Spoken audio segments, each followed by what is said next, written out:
Hola, Relatos en la Oscuridad. Antes de comenzar con mi relato, déjeme presentarme. Mi nombre es Orlando.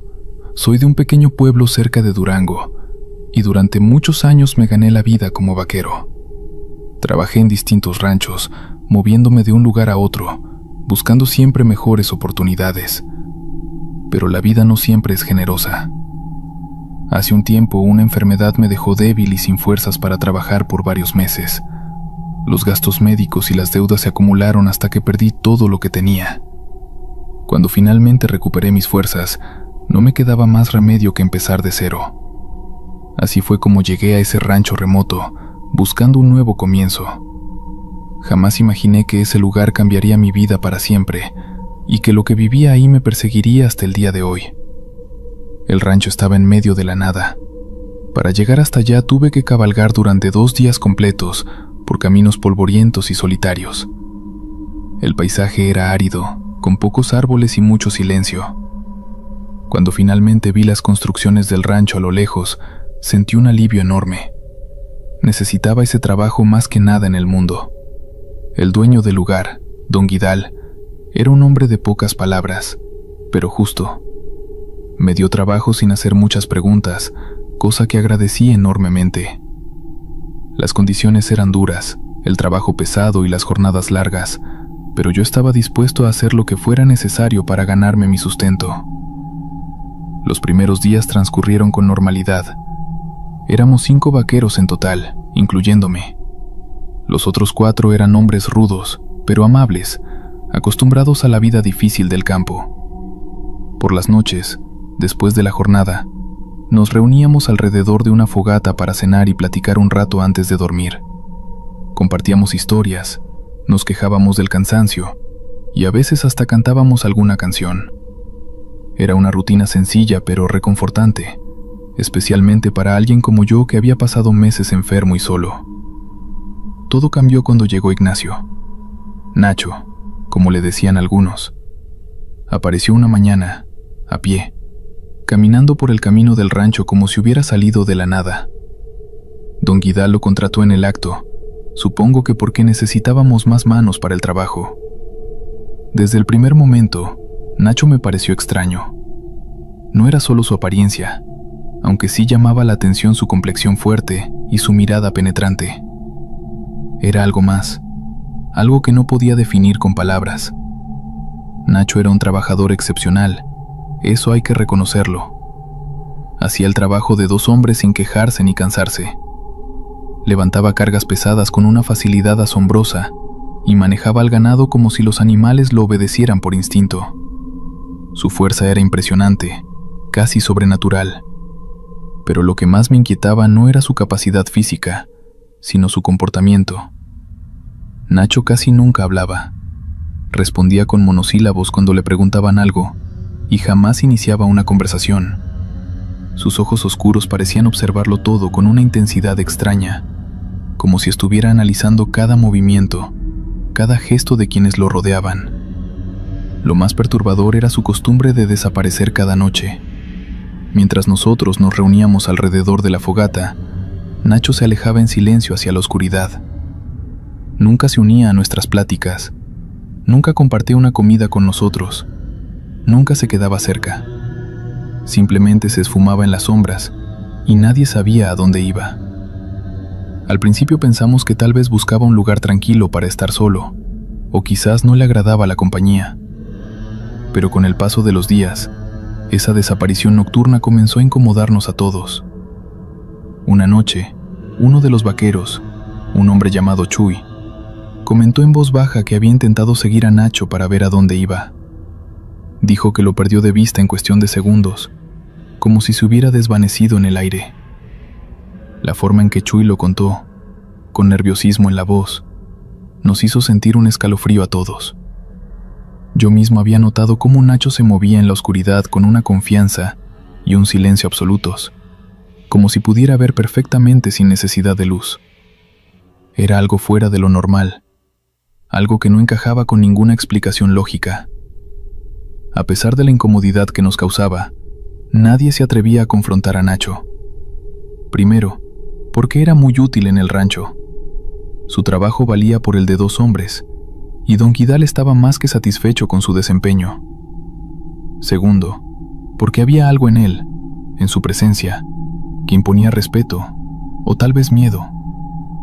No era agresivo ni amenazante en su trato, pero cuando te miraba directamente a los ojos, sentías que estabas frente a algo diferente, algo que no podías comprender del todo.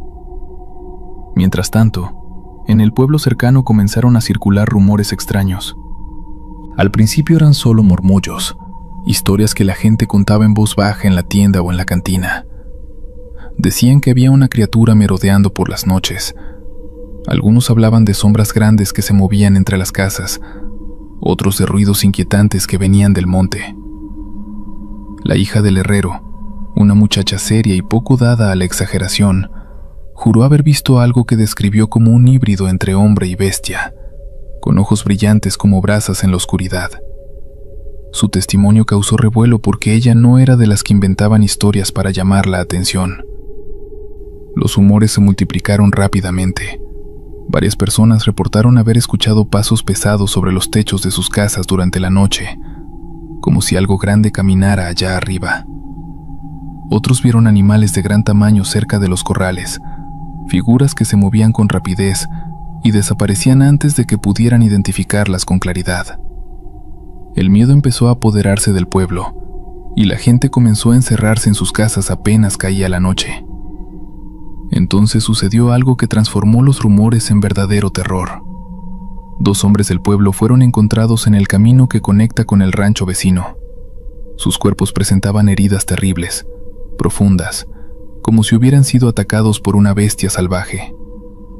La carne estaba rasgada en varios lugares, y las marcas parecían hechas por garras o colmillos enormes. Quien los encontró dijo que parecía el trabajo de un lobo gigante, aunque en esa región no había lobos de ese tamaño. El doctor del pueblo quedó desconcertado al examinar las heridas. Nunca había visto nada igual. La noticia llegó al rancho al día siguiente, y el ambiente cambió por completo. Los vaqueros comenzamos a hablar en voz baja, mirando de reojo hacia donde Nacho trabajaba. La coincidencia era demasiado evidente para ignorarla. Los ataques habían comenzado justo después de que él llegara al rancho. Sus desapariciones nocturnas tomaron un significado completamente diferente. En el pueblo, la palabra nahual empezó a circular de boca en boca. Un nahual, para quien no lo sepa, es una persona que tiene el poder de transformarse en animal. Es una creencia antigua de estas tierras, algo que nuestros abuelos y bisabuelos conocían muy bien. Yo intentaba mantenerme racional, buscar explicaciones lógicas. Tal vez era un puma grande o algún animal salvaje que había bajado de las montañas. Pero cada vez que observaba a Nacho, mis dudas se hacían más fuertes. Había algo en su mirada que no era completamente humano. Una intensidad, una profundidad que me ponía los pelos de punta. Y la forma en que desaparecía en la oscuridad, con esa confianza absoluta, ese silencio total, como si las sombras fueran su hogar natural. No podía quitarme de la cabeza la idea de que había algo muy extraño en ese hombre. El caporal del rancho, un hombre experimentado llamado Esteban, también comenzó a sospechar. Lo noté en la forma en que observaba a Nacho cuando pensaba que nadie lo veía. Sus ojos reflejaban preocupación y desconfianza. Una tarde Esteban me llamó aparte y me preguntó directamente qué pensaba de Nacho. Le dije la verdad, que me parecía extraño y que su comportamiento no era normal. Esteban asintió lentamente y me confesó que él también tenía sus dudas. Me pidió que estuviera atento, que observara cualquier cosa fuera de lo común, como si no hubiera suficiente ya. Las noches en el rancho se volvieron tensas. Ya nadie hablaba con la misma tranquilidad de antes. Las conversaciones alrededor de la fogata eran breves y llenas de silencios incómodos. Todos mirábamos hacia la oscuridad preguntándonos qué habría allá afuera. Nacho seguía desapareciendo cada noche y su ausencia nos llenaba de una angustia creciente. Cuando regresaba en la madrugada, justo antes del amanecer, parecía cansado pero satisfecho, como si hubiera completado alguna tarea importante. El aire a su alrededor se sentía cargado de una energía extraña, inquietante. Una mañana, uno de los vaqueros, un joven llamado Miguel, llegó corriendo y alterado. Su primo, que trabajaba en un rancho cercano, había desaparecido la noche anterior. Había salido a revisar unas cercas al anochecer y nunca regresó. Miguel estaba desesperado. Quería organizar un grupo de búsqueda. Todos accedimos, excepto Nacho, quien se limitó a seguir con su trabajo como si nada hubiera pasado. Esa indiferencia me pareció perturbadora. Pasamos todo el día buscando sin encontrar ningún rastro del primo de Miguel. Era como si se lo hubiera tragado la tierra. 3 días después ocurrió lo peor. Don Guidal, el dueño del rancho, salió una noche para investigar unos ruidos que venían del establo. Escuchamos sus gritos desde las cabañas. Cuando llegamos corriendo, lo encontramos en el suelo, con un corte profundo en la garganta. Todavía estaba vivo, pero apenas. Con sus últimas fuerzas, alcanzó a decirnos que había visto una criatura, algo grande y oscuro con ojos brillantes. Murió antes de que pudiéramos hacer algo por él. Esa noche nadie durmió. Armados con machetes, palos y lo que teníamos a mano, nos turnamos para vigilar hasta el amanecer.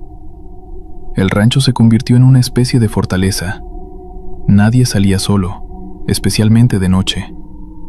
El miedo era palpable en el aire, y en medio de todo esto, Nacho seguía con su rutina. Trabajaba durante el día, desaparecía por la noche.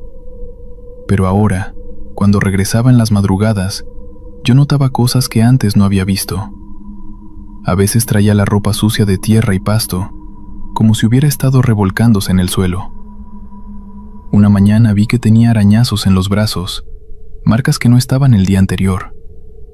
Cuando le pregunté qué le había pasado, simplemente se encogió de hombros y se alejó sin responder. En el pueblo, los ataques continuaron. Un gallo fue encontrado completamente desollado en el patio de una casa.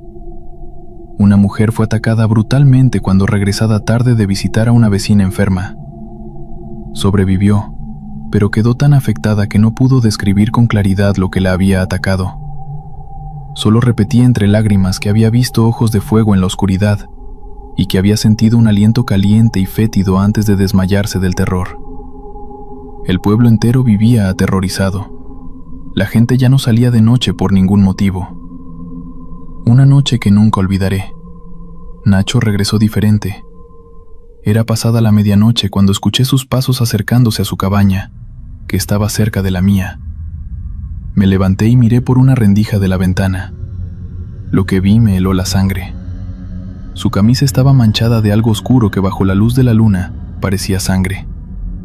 Su rostro tenía una expresión que nunca le había visto antes, algo salvaje, casi inhumano.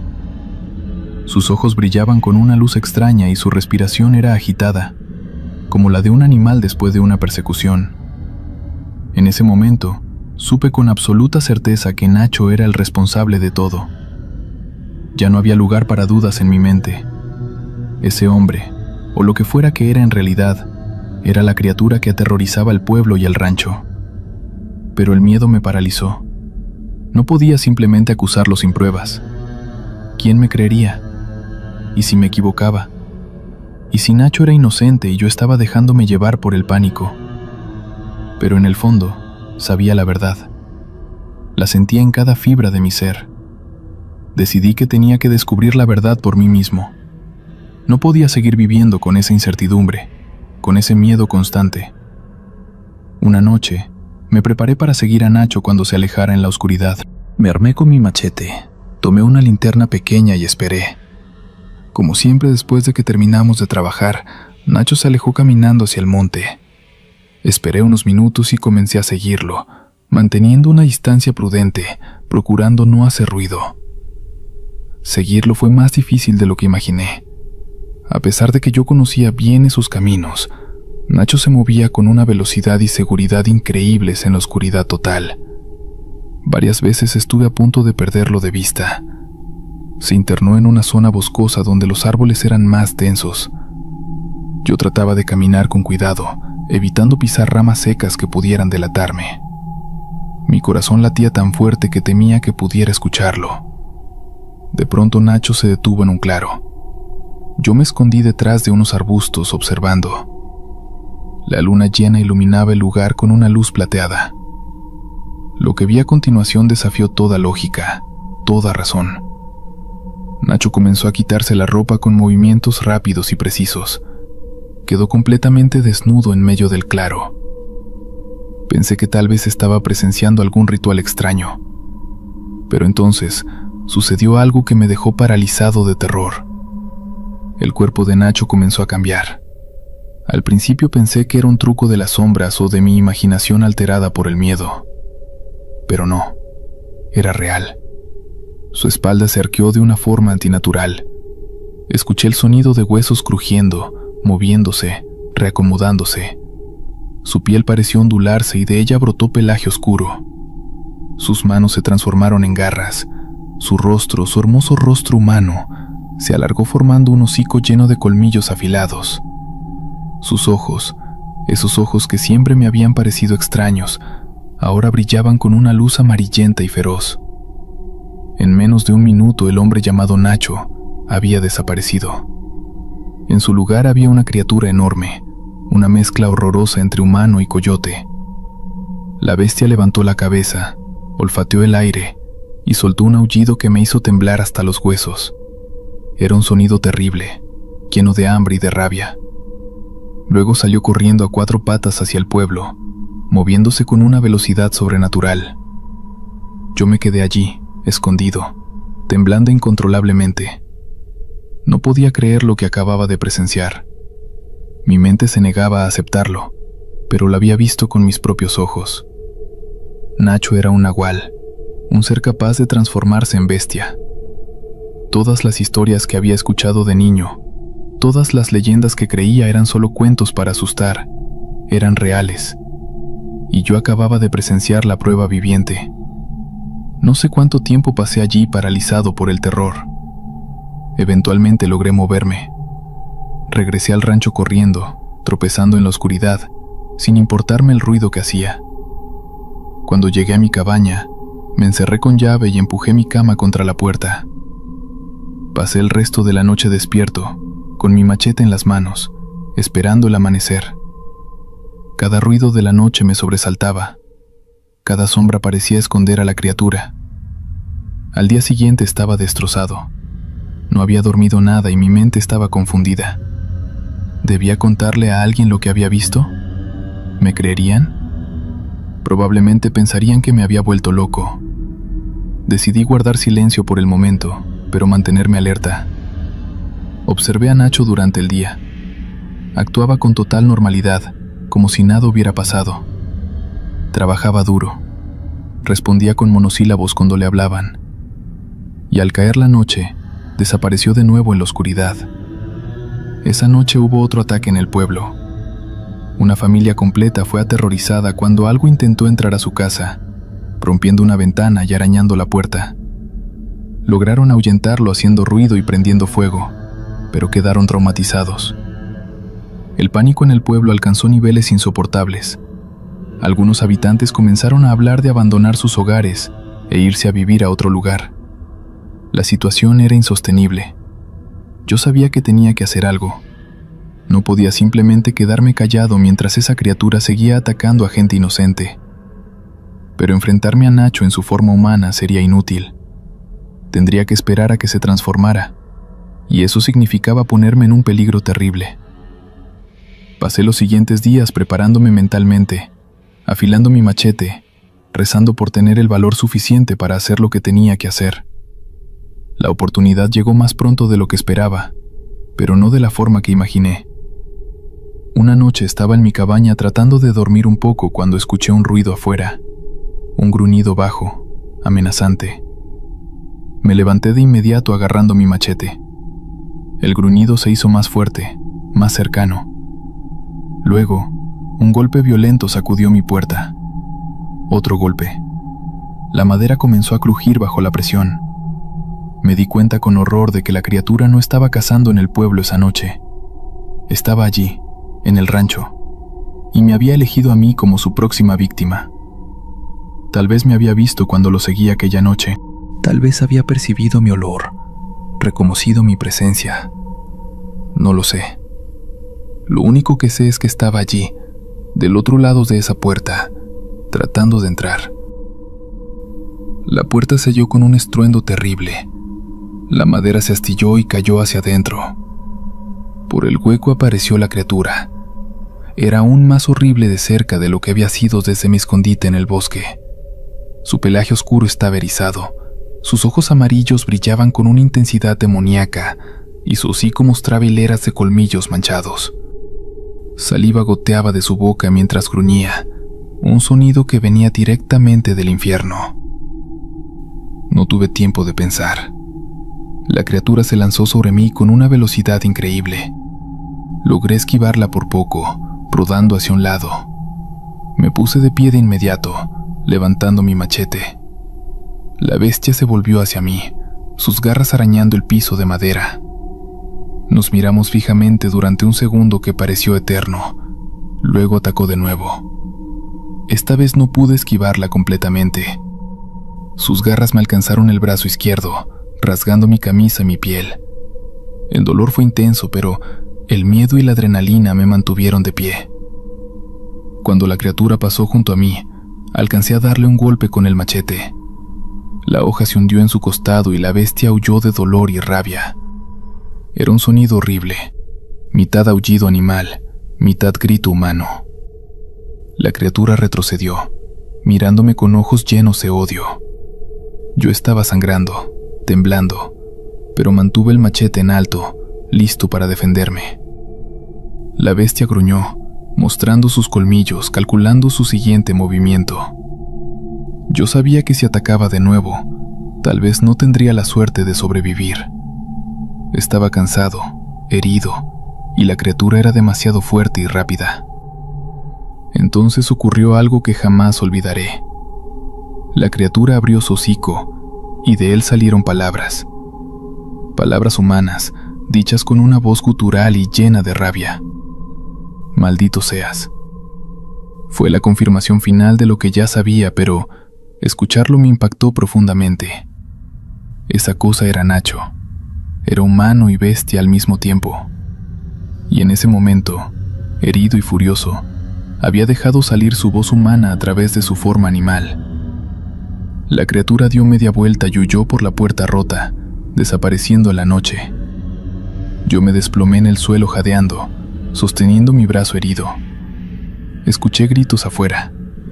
Los otros vaqueros se habían despertado con el ruido de la pelea. Salieron de sus cabañas con linternas y armas improvisadas, preguntando qué había pasado. Yo apenas podía hablar, pero señalé hacia donde la criatura había huido.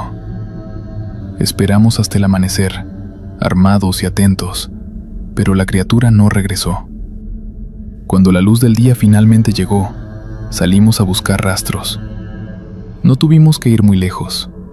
A unos 50 metros de mi cabaña, en el camino que llevaba al monte, encontramos un cuerpo. Era Nacho. Estaba completamente desnudo, tirado en el suelo, con una herida profunda en el costado exactamente donde yo había golpeado a la criatura con mi machete. Estaba frío, sin vida. Esteban el caporal se acercó a examinar el cuerpo. Miró la herida. Luego me miró a mí. Luego volvió a mirar el cuerpo. No dijo nada, pero en sus ojos vi que comprendía. Todos comprendían. La evidencia era innegable. Los otros vaqueros se quedaron en silencio, mirando el cuerpo con una mezcla de horror y alivio. Envolvimos el cuerpo de Nacho en una manta y lo llevamos al pueblo. Cuando llegamos, la noticia se esparció rápidamente. La gente salió de sus casas mirando el cuerpo con expresiones de shock. Algunos lloraban, otros rezaban. Hubo quien escupió en dirección al cuerpo, maldiciendo al nahual que tanto terror había sembrado. Lo enterramos ese mismo día en una fosa apartada, lejos del cementerio del pueblo. Nadie quiso que descansara junto a las personas normales. Los ataques terminaron esa noche. No hubo más avistamientos de criaturas extrañas, no más pasos en los tejados, no más ojos brillantes en la oscuridad. El pueblo volvió lentamente a la normalidad. La gente comenzó a salir de nuevo por las noches, aunque siempre con precaución. Las heridas, tanto físicas como mentales, tardaron en sanar. Yo dejé el rancho poco después. No podía seguir allí, no después de todo lo que había vivido. Mi brazo sanó, pero las cicatrices quedaron como recordatorio permanente de aquella noche terrible. Me fui a otro pueblo, busqué trabajo en otro lugar, intenté empezar de nuevo otra vez. Pero hay cosas que uno no puede dejar atrás tan fácilmente. Han pasado ya varios años desde entonces. He trabajado en muchos ranchos, conocido a mucha gente, vivido muchas experiencias, pero ninguna se compara con lo que viví en ese rancho remoto. A veces, en las noches oscuras, cuando el viento sopla fuerte y escucho ruidos extraños afuera, me acuerdo de Nacho, me acuerdo de sus ojos extraños, de sus desapariciones nocturnas, de su transformación horrible bajo la luz de la luna, y sobre todo, me acuerdo de su voz. Esa voz llena de rabia y dolor que salió del hocico de la bestia cuando le clavé mi machete. Maldito seas. Esas palabras resuenan todavía en mi cabeza, especialmente en las noches de luna llena.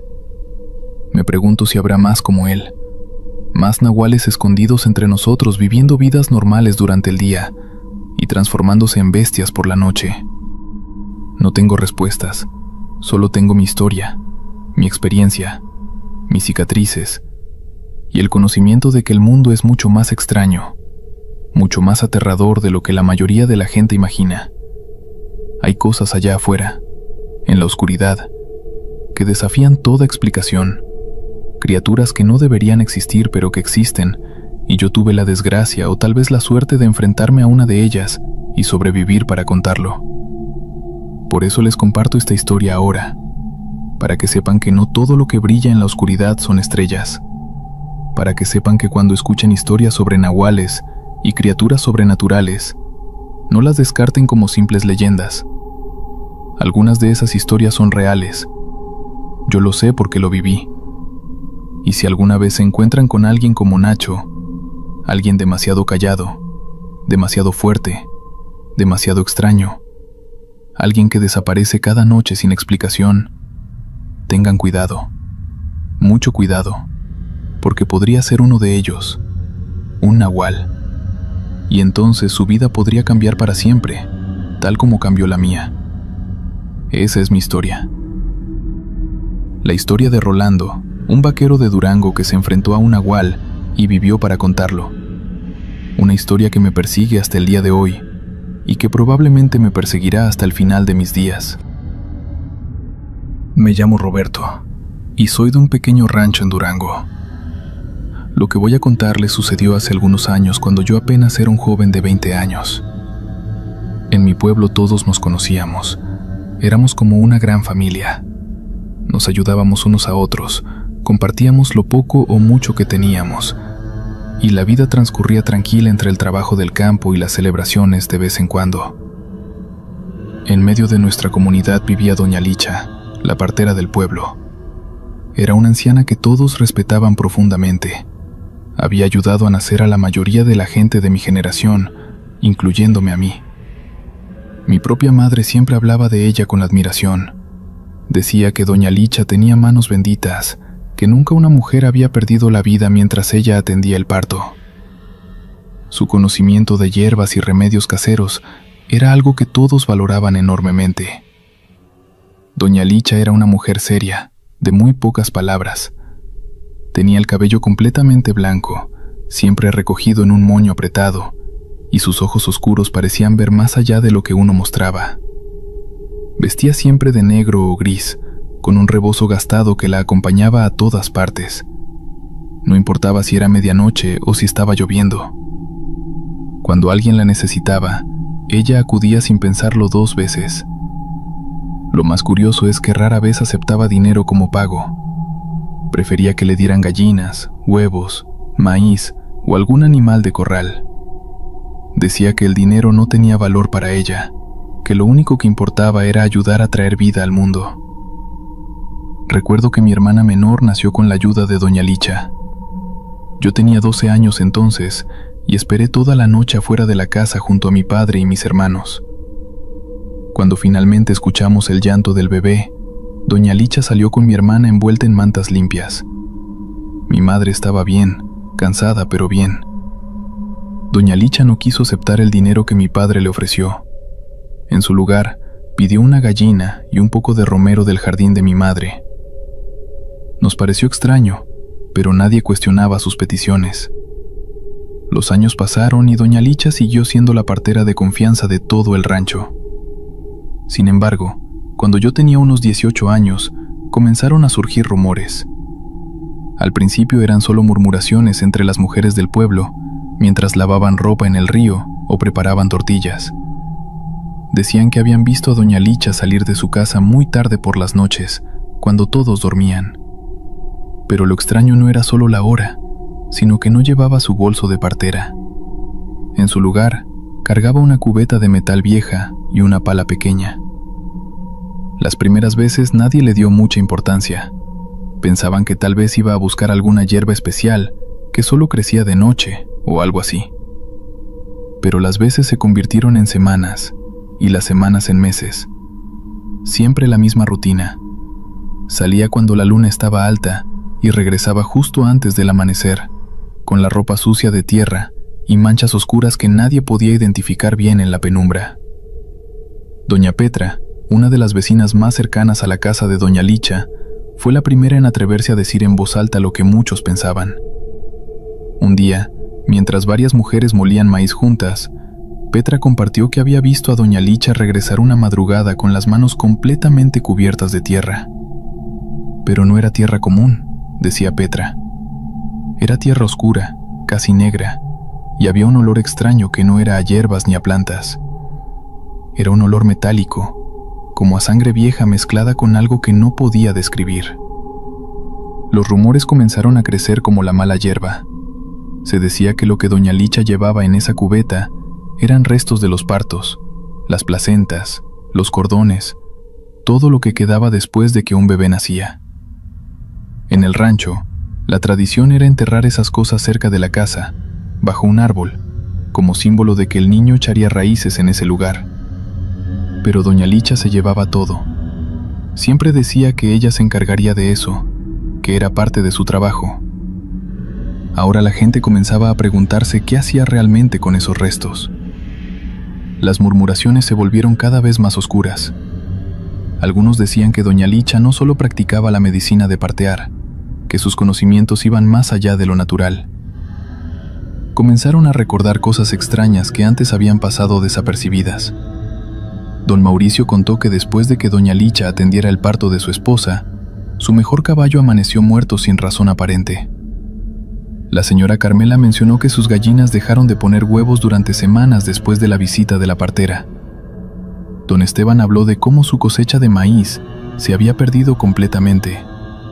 Las plantas se secaron de la noche a la mañana, justo después de que doña Licha ayudara a nacer a su hijo.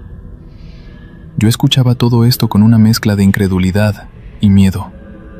Era difícil creer que la misma mujer que me había traído al mundo, que había cuidado de tantas madres y bebés, pudiera estar haciendo algo malo.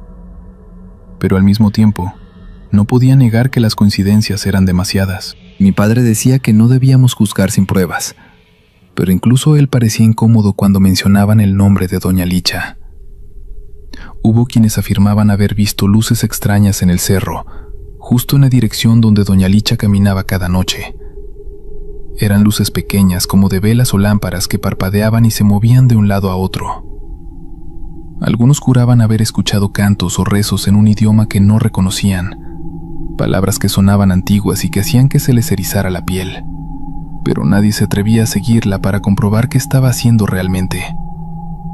El miedo los mantenía en sus casas, con las puertas bien cerradas y las ventanas cubiertas. Lo que más asustaba a la gente era que, a pesar de todas las sospechas, nadie podía dejar de recurrir a doña Licha cuando llegaba el momento de un parto. No había otra partera en kilómetros a la redonda, y todos sabían que ella jamás había perdido a una madre ni a un bebé.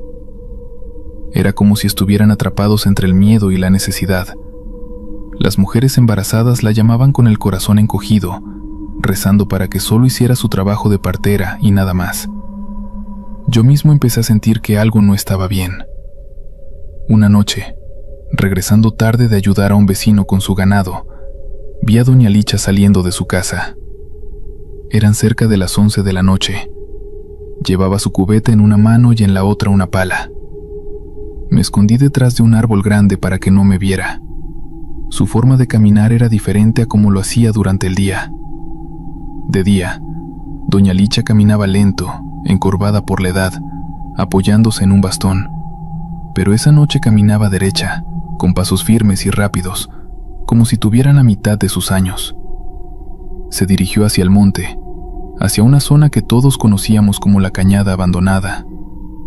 La Cañada Abandonada era un lugar del que la gente hablaba poco. Estaba a unos 2 kilómetros del rancho, un terreno difícil lleno de piedras y arbustos espinosos.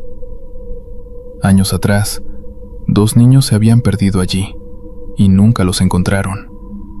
Desde entonces, la mayoría evitaba ese lugar, especialmente de noche. Se decía que era un sitio donde las cosas malas pasaban, donde la tierra misma parecía tragar a quien se adentrara demasiado. No me atreví a seguirla esa noche. El miedo me paralizó, pero lo que vi fue suficiente para confirmar lo que todos murmuraban. Doña Licha no iba al monte a buscar hierbas, iba a hacer algo que prefería mantener en secreto, algo que requería oscuridad y soledad. Al día siguiente les conté a mis amigos Juan y Tomás lo que había visto. Juan, que siempre había sido el más valiente de nosotros 3, propuso que la siguiéramos. Tomás y yo dudamos al principio, pero la curiosidad y el miedo de no saber qué estaba pasando fueron más fuertes. Acordamos que la próxima vez que viéramos a doña Licha salir de noche, la seguiríamos a distancia prudente. No tuvimos que esperar mucho. 3 noches después, Juan vino corriendo a mi casa cerca de las 10. Había visto luz en la casa de doña Licha y sabía que pronto saldría. Desperté a Tomás y los 3 nos preparamos. Llevamos linternas, pero decidimos no usarlas a menos que fuera absolutamente necesario. Queríamos pasar desapercibidos. Cerca de las 11, tal como yo la había visto antes, doña Licha salió de su casa. Esta vez la cubeta parecía más pesada por la forma en que la cargaba. Esperamos a que se alejara lo suficiente y luego comenzamos a seguirla, manteniéndonos entre las sombras y los árboles. El camino era el mismo que yo recordaba, directo hacia la Cañada Abandonada. Caminamos en silencio absoluto, tratando de no hacer ruido con nuestros pasos. La luna estaba casi llena esa noche, lo que nos ayudaba a ver el camino sin necesidad de las linternas. Doña Licha iba adelante, sin voltear ni una sola vez, como si supiera exactamente a dónde se dirigía. Su silueta se recortaba contra el cielo nocturno, y la cubeta se balanceaba ligeramente con cada paso. Después de caminar unos 20 minutos, llegamos cerca de la cañada. Doña Licha se detuvo en un claro rodeado de árboles y arbustos espesos. Nosotros nos escondimos detrás de unas rocas grandes, lo suficientemente cerca para ver, pero esperábamos que lo bastante lejos para no ser descubiertos.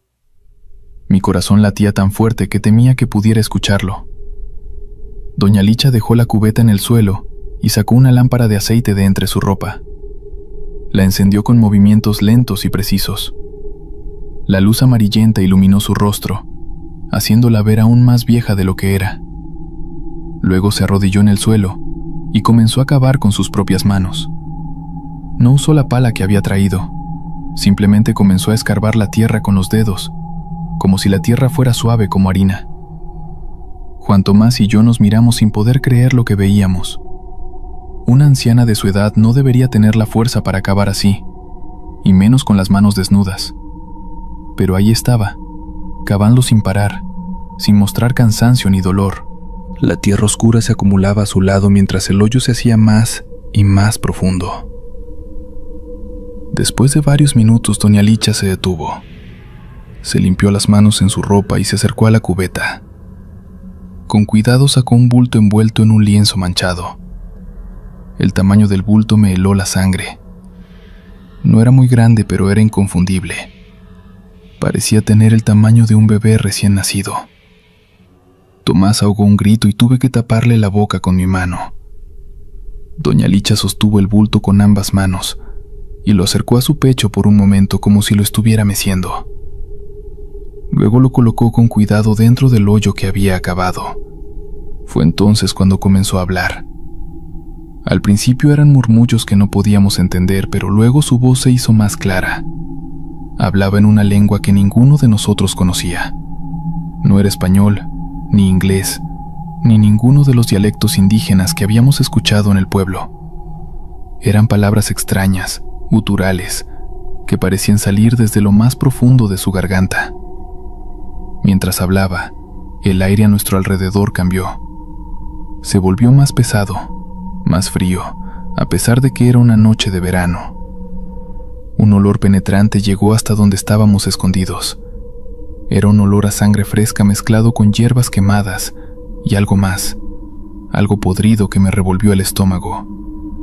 Juan se puso pálido y Tomás comenzó a temblar. Doña Licha terminó de cubrir el bulto con tierra y luego trazó algo en el suelo con un palo.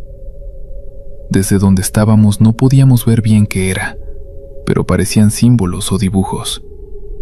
Después sacó varias velas de la cubeta y las colocó alrededor del montículo de tierra fresca, formando un círculo. Las encendió una por una con la llama de su lámpara, y mientras lo hacía, seguía murmurando esas palabras extrañas. No sé cuánto tiempo estuvimos ahí. Tal vez fueron 20 minutos, tal vez una hora. El tiempo parecía haberse detenido.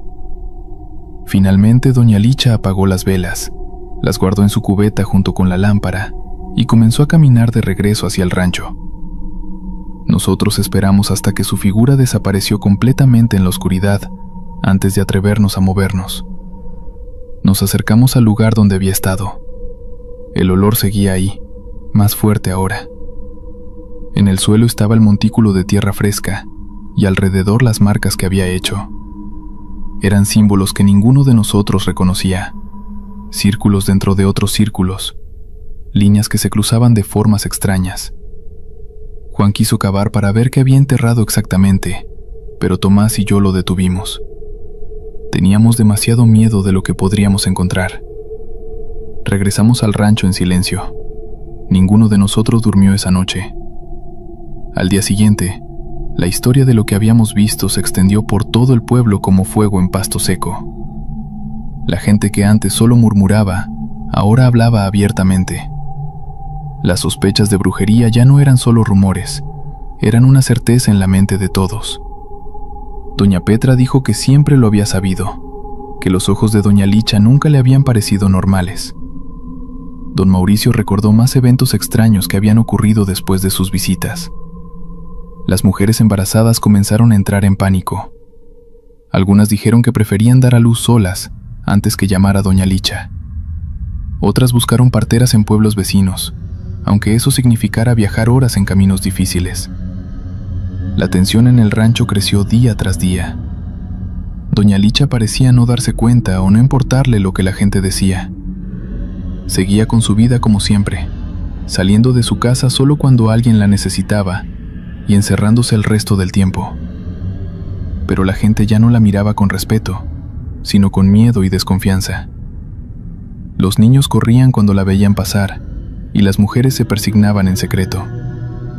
Todo llegó a un punto sin retorno cuando Lupita, una joven de 17 años que vivía en las afueras del rancho, fue a buscar a doña Licha.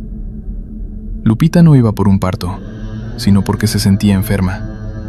Decía que algo malo estaba dentro de ella, que sentía un peso en el pecho que no la dejaba respirar bien. Su madre, preocupada, pensó que tal vez doña Licha podría hacerle una limpia. Uno de esos rituales con hierbas y humo que supuestamente quitaban las malas energías. Lupita entró a la casa de doña Licha cerca del mediodía. No habían pasado ni 10 minutos cuando salió corriendo y gritando como si la persiguiera el mismo demonio. Tropezó y cayó en medio del camino, llorando y señalando hacia la casa. La gente se reunió alrededor de ella, tratando de calmarla y entender qué había pasado. Entre sollozos y gritos, Lupita dijo que doña Licha había intentado hacerle daño, que había visto cosas horribles dentro de esa casa, frascos con líquidos oscuros, huesos pequeños colgando del techo, y que doña Licha le había dicho palabras malditas mientras le pasaba el humo de unas hierbas que olían a muerte. Esa misma noche Lupita sufrió un ataque. Su cuerpo comenzó a convulsionar sin control. Sus ojos se pusieron en blanco y empezó a emitir sonidos extraños como gruñidos de animal mezclados con llanto. Su familia llamó al médico del pueblo vecino, pero para cuando llegó, Lupita ya estaba agotada, tirada en su cama, respirando con dificultad. El médico no encontró nada físicamente mal con ella, lo que solo confirmó las sospechas de todos. Aquello no era una enfermedad del cuerpo, era algo más oscuro. La gente ya no pudo contenerse más. Esa misma noche, un grupo de hombres del rancho se organizó. Llevaban palos, machetes, lámparas y todo el coraje que el miedo les daba. Mi padre trató de detenerlos, diciéndoles que no podían hacer justicia por su propia mano, que debían llamar a las autoridades, pero nadie lo escuchó. El miedo se había convertido en rabia, y la rabia en una necesidad de hacer algo, lo que fuera, para sentirse seguros de nuevo. Yo lo seguí a distancia junto con Juan y Tomás. No queríamos participar en la turba, pero tampoco podíamos quedarnos sin saber qué iba a pasar. Los hombres llegaron a la casa de doña Licha y golpearon la puerta con fuerza. No hubo respuesta. Patearon la puerta hasta derribarla y entraron con las lámparas en alto. La casa estaba vacía. Buscaron en cada rincón, pero doña Licha no estaba ahí. Lo que sí encontraron los dejó aún más aterrorizados. Había frascos llenos de líquidos rojos y marrones, manojos de hierbas secas colgando del techo, y en una mesa, un libro viejo con símbolos dibujados que nadie podía leer. Alguien encontró huellas frescas en la tierra detrás de la casa. Eran huellas de pies descalzos que se dirigían hacia el monte. Los hombres la siguieron, y nosotros fuimos detrás. Las huellas los llevaron exactamente a la cañada abandonada, al mismo lugar donde Juan, Tomás y yo habíamos visto a doña Licha aquella noche. Cuando llegamos, la escena era aún peor de lo que recordábamos. Había velas derretidas por todos lados, ramas colocadas formando círculos en el suelo, y el hoyo que doña Licha había cavado ahora estaba abierto. Dentro había pedazos de tela manchados de un color rojo oscuro, casi negro, y huesos pequeños que no podían ser de animales. Eran demasiado pequeños, demasiado delicados. Los hombres retrocedieron horrorizados. Algunos comenzaron a rezar, otros maldecían entre dientes. De repente, un gruñido profundo y animal salió de los matorrales cercanos. Todos nos quedamos helados. De entre las sombras apareció doña Licha, pero ya no caminaba como una anciana. Estaba encorvada de una forma extraña, cubierta de tierra de pies a cabeza, y sus ojos brillaban con una luz que no era natural. Nos miró fijamente, sin parpadear, con una expresión que no era humana. Entonces soltó una carcajada. No era la risa de una persona, era ronca profunda, como si saliera de las entrañas de la tierra misma. Los hombres dieron pasos hacia atrás, algunos dejaron caer sus palos y machetes, y ante nuestros ojos, ante todos los que estábamos ahí presentes, el cuerpo de doña Licha comenzó a cambiar. Su espalda se arqueó más, sus brazos y piernas se alargaron, su ropa pareció fundirse con su piel, y de su piel comenzó a brotar pelo oscuro y áspero. En cuestión de segundos, donde había estado parada una anciana, ahora había un enorme coyote de pelaje negro como la noche. Era más grande que cualquier coyote que hubiéramos visto antes, con ojos que seguían brillando con esa luz antinatural. La bestia nos miró una última vez, gruñó mostrando colmillos largos y afilados, y luego saltó hacia los arbustos con una velocidad imposible. Desapareció entre la maleza y la oscuridad, dejando solo el eco de su gruñido. Nadie se movió por varios minutos. Era como si todos hubiéramos quedado congelados por lo que acabábamos de presenciar. Algunos hombres se persignaron repetidamente, otros cayeron de rodillas. Yo mismo no podía dejar de temblar. Lo que habíamos visto no tenía explicación, no podía ser real, y sin embargo todos lo habíamos visto con nuestros propios ojos. Desde esa noche, la casa de doña Licha quedó completamente abandonada. Nadie se atrevió a entrar de nuevo. Nadie quiso tocar nada de lo que había dentro. Con el tiempo, las paredes comenzaron a derrumbarse, el techo se hundió y la naturaleza empezó a reclamar el espacio. Algunos decían haber visto un coyote grande, de pelaje negro, rondando cerca del rancho en las noches sin luna. Los animales se ponían nerviosos sin razón aparente. Las gallinas dejaban de poner huevos y los perros aullaban mirando hacia el monte. La cañada abandonada se volvió aún más temida. La gente juraba que de noche se escuchaban gruñidos mezclados con esa misma risa ronca que habíamos escuchado.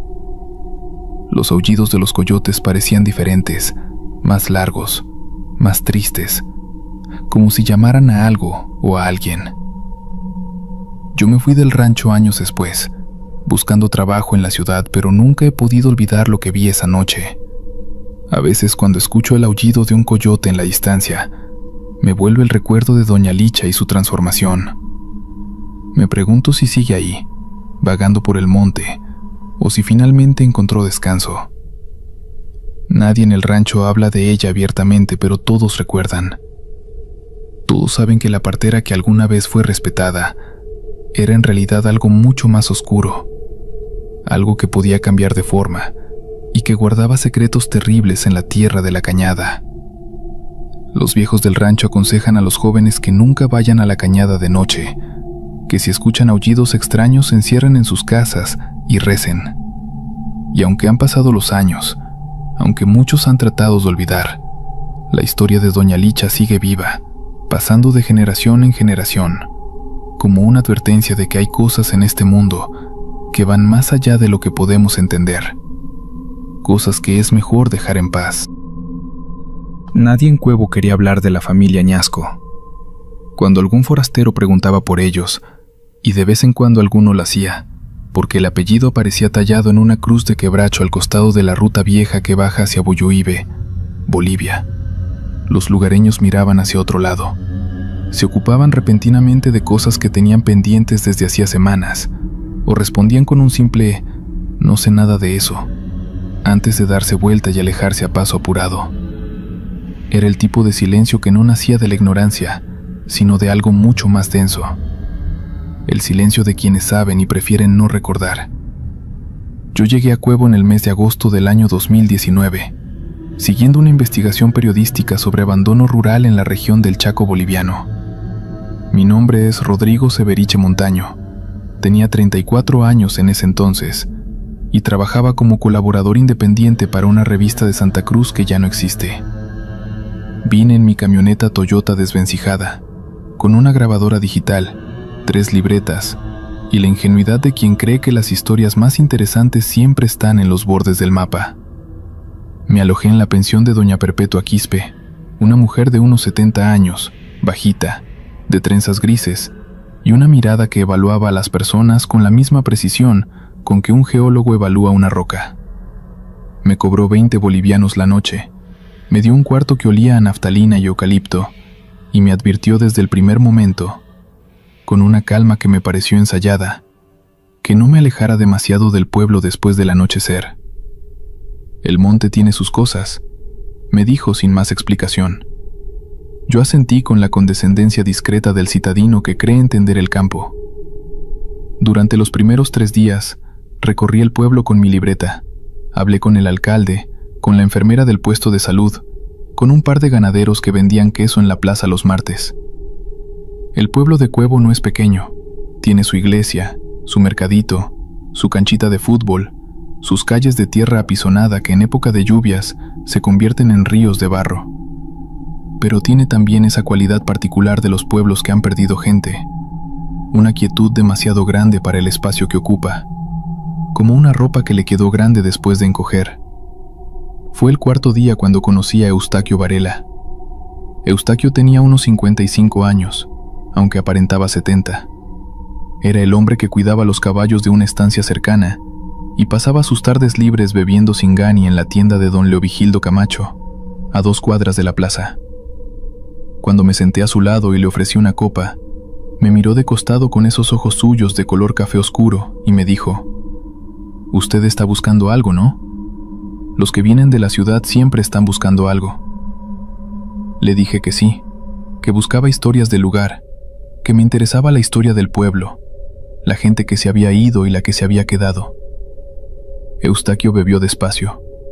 Luego puso su vaso sobre la mesa con una delicadeza que me pareció extraña en sus manos callosas y preguntó: «¿Usted pasó por la curva del Sausal cuando vino?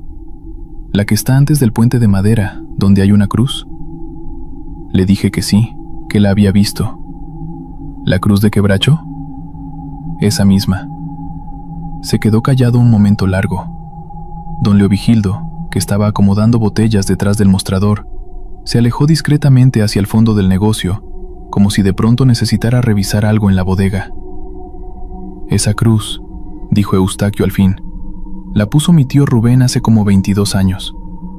La puso para que la gente no se olvide de que ahí, camino adentro, a unos 4 kilómetros monte adentro, hay una casa, y que en esa casa pasó algo que no debería haber pasado». La historia que Eustaquio me contó esa tarde, a medida que el Singani bajaba y la luz del sol se ponía rojiza sobre las copas de los algarrobos de la plaza, era la historia de Macedonio Añasco y su familia. Macedonio Añasco había llegado a la zona de Cuevo alrededor del año 1987, proveniente de Monteagudo, con su esposa Domitila Cejas de Añasco y sus 4 hijos, los mellizos Braulio y Renán, de 12 años, la niña Pascuala, de 8, y el pequeño Severo, de apenas 4. Era un hombre corpulento, de hablar pausado, con fama de trabajador y conocedor del campo. Se instaló en un predio que había estado abandonado desde que sus anteriores dueños, una familia de apellido Terceros, lo habían dejado en los años 70 por razones que nadie recordaba con precisión. El predio quedaba a 4 kilómetros del camino principal, al fondo de una picada que en época de lluvia se volvía prácticamente intransitable. Tenía una casa de adobe con techo de palmera, un corral, un pozo de agua y unos cuantos frutales de mango y toronja que habían sobrevivido solos durante años. No era mucho, pero Macedonio era del tipo de hombre que no necesita mucho para sentirse próspero. Los primeros años la familia Añasco aparecía regularmente en Cuevo. Domitila venía con los niños los sábados a comprar en el mercado. Macedonio llegaba cada 15 días con leña para vender y se tomaba sus copas en lo de Leovigildo, que era joven entonces y ya tenía la tienda, como cualquier otro hombre del campo. Los mellizos Braulio y Renán asistían a la escuela del pueblo, caminando 4 kilómetros de ida y 4 de vuelta, lo que en esa zona no era ninguna novedad. Todo iba como tenía que ir. Hasta que Macedonio encontró el pozo viejo, según contó Eustaquio, y esto lo había escuchado de su propio tío Rubén, que era compadre de Macedonio. El pozo viejo no estaba en los planos del predio que el hombre había comprado. Estaba al fondo de la propiedad, semicubierto por una higuera salvaje que había crecido sobre su boca, como tapándola adrede. Macedonio lo descubrió limpiando el terreno para ampliar su corral, un día de noviembre del año 1991, cuando usó un machete para cortar las ramas bajas de la higuera y encontró debajo, apenas visible entre las raíces, una boca circular de piedra cortada de unos 80 centímetros de diámetro. Tiró una piedra adentro. El sonido tardó en llegar. Era profundo. Le dijo a su esposa que era una buena señal. Agua subterránea, quizás. Pensó en construir un sistema de riego. Habló con el tío Rubén sobre la posibilidad de limpiar el pozo y aprovecharlo. Rubén le dijo que tuviera cuidado, porque había escuchado que en ese predio, años atrás, los Terceros habían tenido problemas con el lugar. Macedonio se rió. Era un hombre práctico, sin tiempo para supersticiones. La primera semana después de descubrir el pozo, el pequeño Severo, que tenía 8 años para entonces, empezó a tener pesadillas. Domitila lo atribuyó al calor de noviembre, que ese año era particularmente brutal. Severo se despertaba a medianoche llorando, sin poder explicar lo que había soñado, diciendo solo que el hombre del fondo le hablaba. Domitila lo llevó a la partera del pueblo, una señora llamada Nicasia Torrico, que también ejercía de curandera. y Nicasia le hizo una limpia con ruda y romero y le dijo que no había de qué preocuparse, que los niños tienen fantasmas propios. Pero las pesadillas no pararon. Luego vinieron las cosas raras con los animales. Macedonio tenía 7 gallinas y un gallo, 4 patos, 2 chanchos y un perro llamado Tizón. El perro fue el primero en cambiar. De ser un animal manso y cariñoso, Tizón se convirtió en un ser nervioso, que ladraba hacia la parte del fondo de la propiedad, hacia donde estaba el pozo, durante horas, especialmente de noche. Luego las gallinas empezaron a aparecer muertas sin razón aparente, sin marcas de predador, simplemente muertas, con los ojos abiertos y los cuellos torcidos en ángulos imposibles. En 2 semanas, Macedonio perdió 5 de sus 7 gallinas. Una mañana encontró a Tizón muerto al lado del pozo. Macedonio no dijo nada a su familia. Enterró al perro en silencio. Fue en diciembre de ese mismo año, 1991, cuando Braulio, el mellizo mayor, dejó de ir a la escuela. La maestra de Cuevo, una señorita joven de nombre Eufrasia Medrano, que había llegado de Trinidad ese año, le preguntó a Renán, el otro mellizo, por su hermano. Renán dijo que Braulio estaba enfermo. Cuando Eufrasia le preguntó qué tenía, Renán la miró con una expresión que ella describió años después, cuando yo la encontré radicada en Camiri, como la mirada de alguien que sabe algo que no puede decir.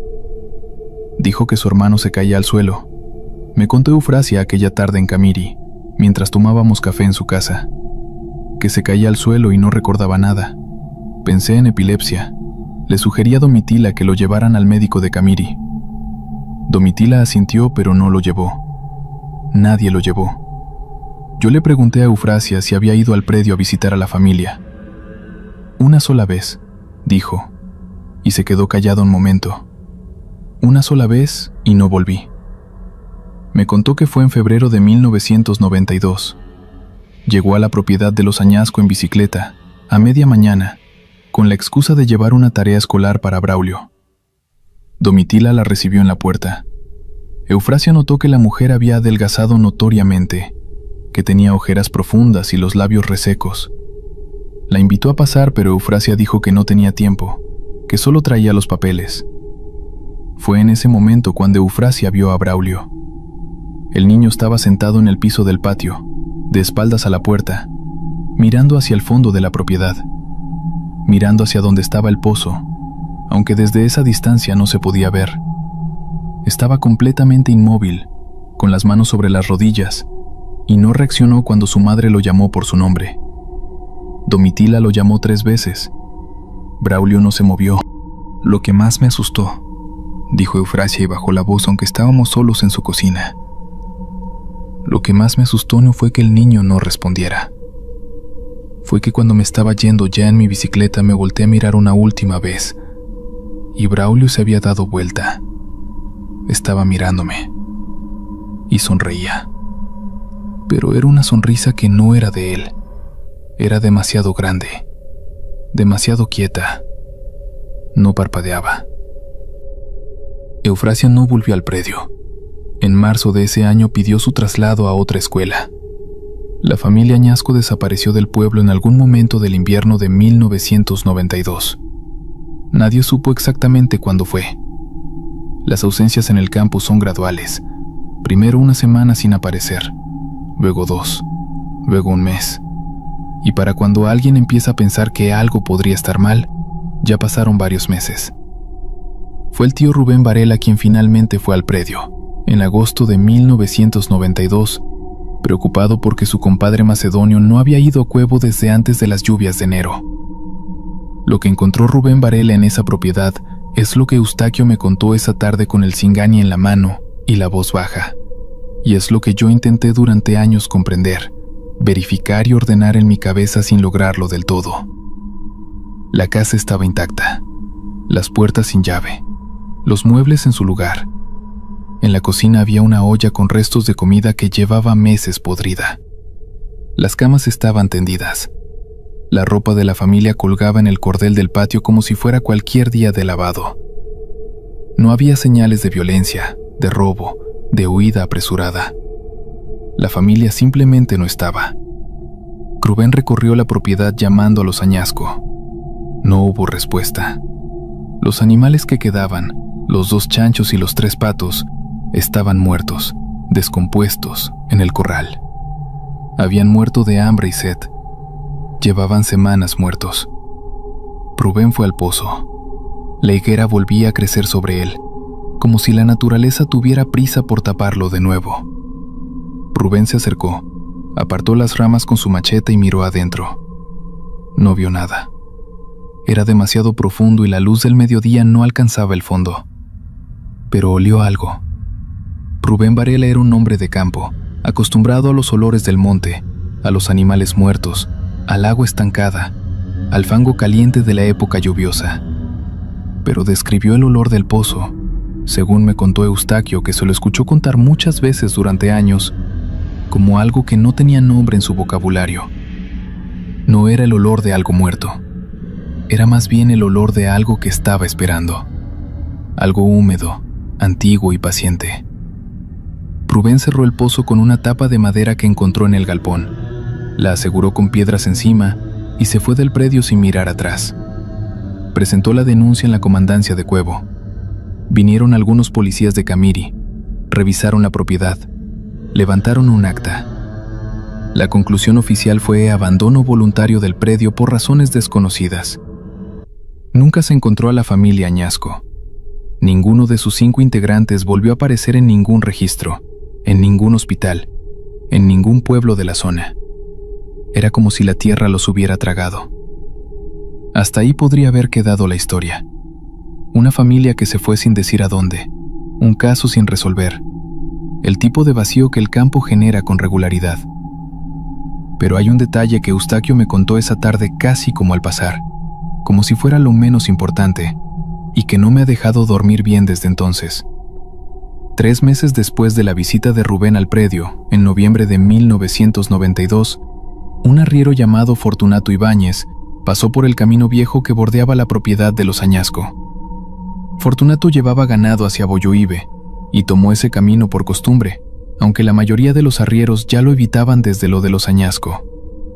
Era de madrugada, quizás las 3 de la mañana, con luna llena.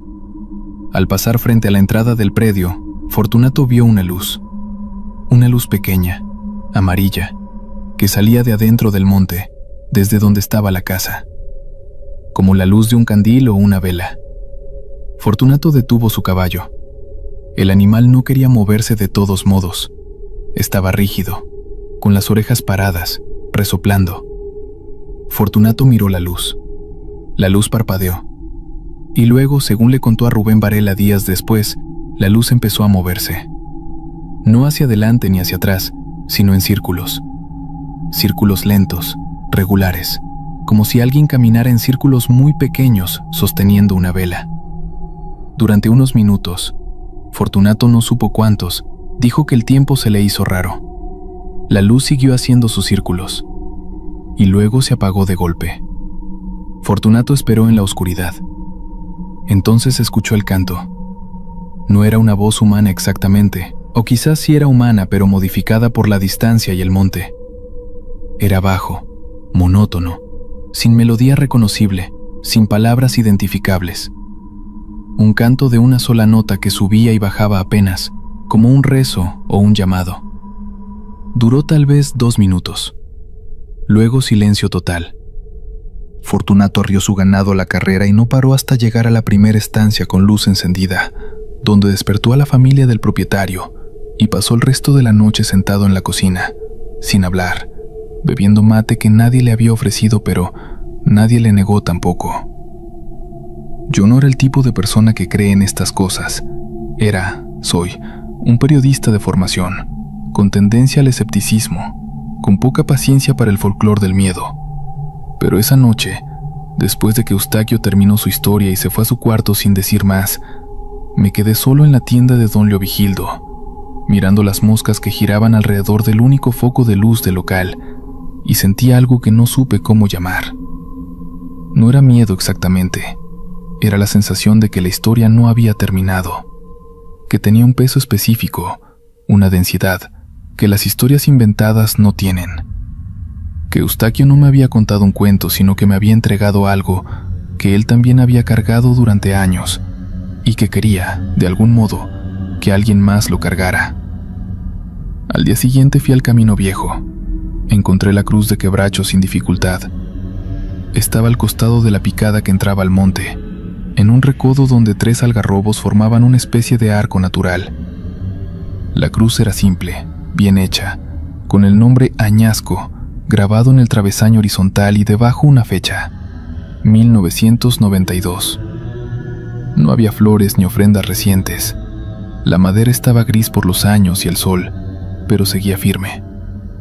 Me quedé parado frente a ella un momento. Miré la picada que entraba al monte. Era una mañana clara, de esas mañanas de agosto en el Chaco que tienen una luz cruda y sin sombras, con el aire quieto y un silencio que no es vacío sino lleno de cosas pequeñas. El chirrido de los bichos, el viento entre el pajonal, algún pájaro lejano. Era difícil imaginarse el miedo en esa luz. Empecé a caminar por la picada. Caminé quizás 200 metros. El monte se cerraba gradualmente a ambos lados, los algarrobos y los quebrachos y los palosantos entretejiendo sus ramas sobre el camino, reduciéndolo de una picada de doble vía a un sendero de persona sola. El suelo era duro, arcilloso, con huellas de animales, vacas, algún chancho del monte, pero sin huellas humanas recientes. En un momento me detuve. No sé bien por qué me detuve. No hubo un sonido ni un movimiento. Fue más bien una ausencia. El silencio se hizo de golpe más denso, como si algo hubiera apagado un sonido de fondo que yo no había notado hasta que desapareció. Los bichos dejaron de chirriar. El viento paró.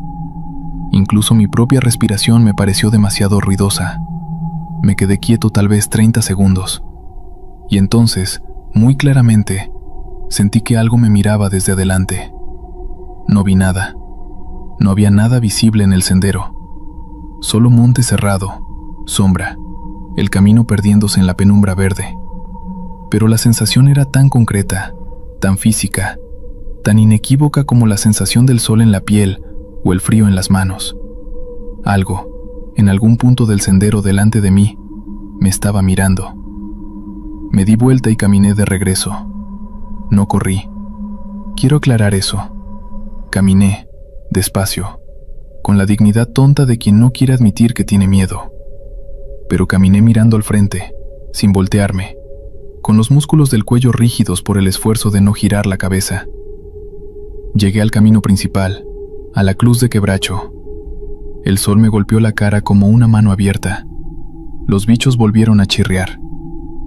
Esa tarde, antes de irme de Cuevo, hablé una última vez con doña Perpetua Quispe, mientras pagaba mi cuenta en la pensión.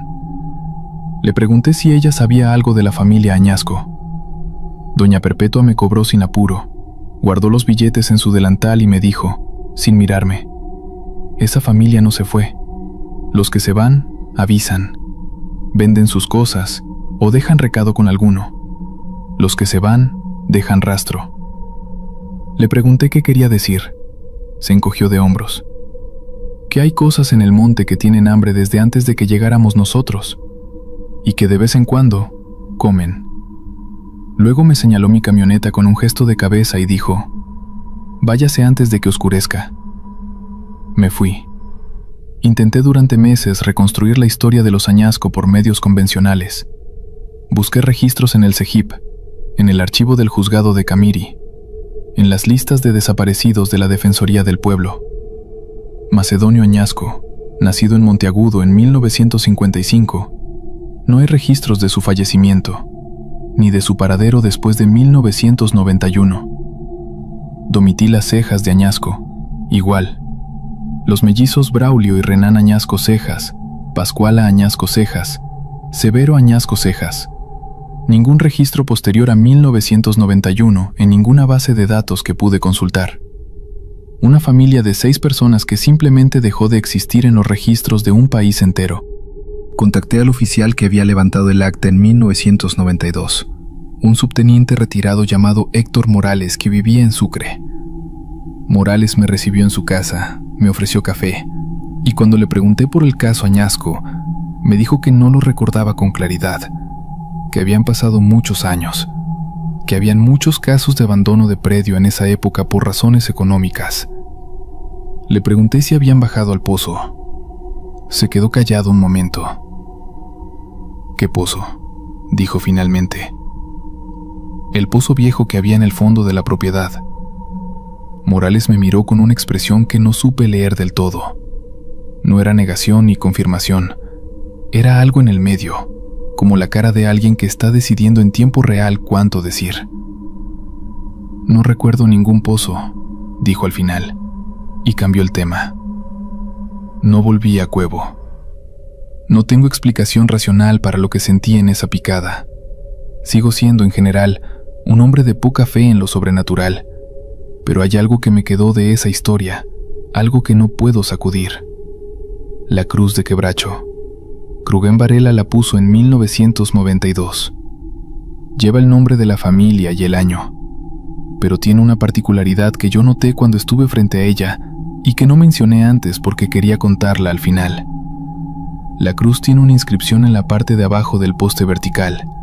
Es pequeña, grabada con un cuchillo de mala forma, las letras irregulares como de alguien que grabó apurado o con la mano temblorosa. Dice: que el monte no lo suelte. No, que descansen en paz. No, en memoria de. No una oración ni una fecha de muerte. Que el monte no lo suelte. Durante mucho tiempo interpreté esas palabras como una súplica, un deseo de que la tierra guardara los cuerpos o los espíritus de los Añasco con algo parecido a la gentileza. Pero últimamente, cuando me desvelo y me pongo a pensar en esa picada, y en el silencio que se hizo, y en la sensación de ser mirado desde la oscuridad del monte, creo que Rubén Varela no lo escribió como una súplica, lo escribió como una advertencia. Estas fueron las historias de hoy. Like y suscríbete para traer más episodios de esta temática. Soy Relatos en la Oscuridad. Hasta la próxima.